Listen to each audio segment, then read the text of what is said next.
Bonjour, Emmanuel François, je suis le président cofondateur de la Smart Building Alliance for Smart Cities, association qui a pour vocation d'accompagner tous les acteurs du bâtiment et de la ville dans leur transition énergétique combinée à la transition numérique. Nous sommes à l'origine de ce cadre de référence Ready to Service qui devient aujourd'hui un label porté par Certivea et nous sommes fiers de cette consécration.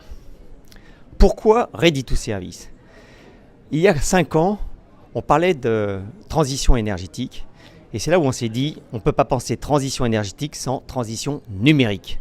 Et pour ça, il faut penser le bâtiment comme une plateforme de service et penser le prérequis pour accompagner cette transition. On s'est dit le bâtiment devint une plateforme de service, il faut un cadre de référence, un cadre de confiance numérique pour porter cette transition, d'où Ready to Service.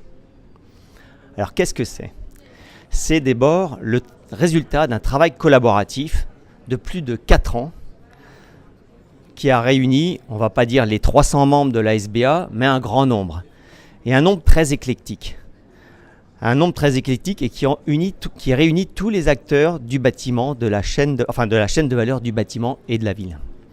C'est là la grande différence. Ce n'est pas une approche en silo. On ne défend pas une filière, on défend l'intérêt commun. Aujourd'hui, avec Ready to Service, on apporte justement ce gage de confiance, ce cadre de confiance numérique à tous les investisseurs, à tous les acteurs du bâtiment, qui va leur permettre, leur assurer une évolutivité du bâtiment, l'assurance que le bâtiment de demain sera toujours prêt à porter ses services. C'est un gage de valeur. Un gage de valorisation du bâtiment. Le bâtiment, avec Ready to Service, ne va plus être uniquement valorisé par sa localisation, mais par les services qu'il est potentiellement capable de donner. À commencer par le service énergétique, mais je pense qu'on en a parlé tout à l'heure aussi, d'autres services comme le service aux occupants, le service sur la gestion des espaces, etc., etc. C'est fondamental, c'est une vraie évolution, je dirais presque une révolution. Et le bâtiment passe d'un état de centre de coût à centre de profit. Enfin, je dirais qu'avec Ready to Service, on a les conditions pour porter ce 4e fluide qui est la data. C'est fondamental. On parle aujourd'hui du lot Smart. C'est un nouveau lot qui apparaît dans notre écosphère et qu'il faut prendre en considération. C'est la vraie évolution et c'est ce qui va permettre aujourd'hui de porter toute cette transition numérique dans le bâtiment. Alors vous allez me dire, mais aujourd'hui, un bâtiment Ready to Service, est-ce qu'il coûte plus cher qu'un bâtiment, entre guillemets, intelligent ? Eh bien non. Non, pourquoi ? Parce qu'en fait, il ne doit surtout pas coûter plus cher. Puisqu'en fait, on partage l'objectif, c'est d'avoir une mutualisation des équipements et des infrastructures. C'est-à-dire, au lieu d'avoir une vision en silo, on a une vision transversale, une approche transversale. Et donc, un investissement pour un service va permettre de rendre d'autres services. Et ça, c'est fondamental. Les éléments clés sur cette condition sont l'interopérabilité des systèmes et l'ouverture des données. Alors maintenant, vous allez me dire, mais est-ce qu'aujourd'hui, il y a déjà des exemples de bâtiments Ready to Service ? Oui, il y en a.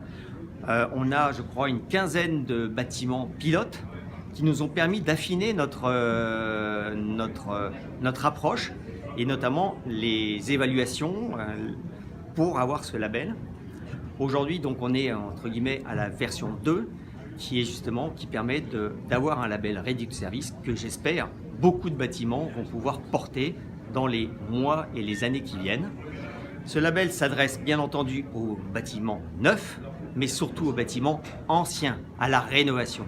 Mon objectif aujourd'hui, Emmanuel François, et surtout la SBA, notre objectif, c'est que demain, tous les bâtiments soient Ready to Service pour justement porter ces services et pour apporter notamment des services, l'efficience dans les bâtiments. Enfin, je soulignerai que Ready to Service, c'est la condition sine qua non pour avoir des bâtiments cognitifs. Qu'est-ce que ça veut dire cognitif ? Ça veut dire des bâtiments qui s'adaptent à leur environnement et qui s'adaptent aux usagers et qui s'adaptent aux nouveaux usages. Et aujourd'hui, c'est la clé justement pour valoriser les bâtiments. et pour avoir des nouveaux services.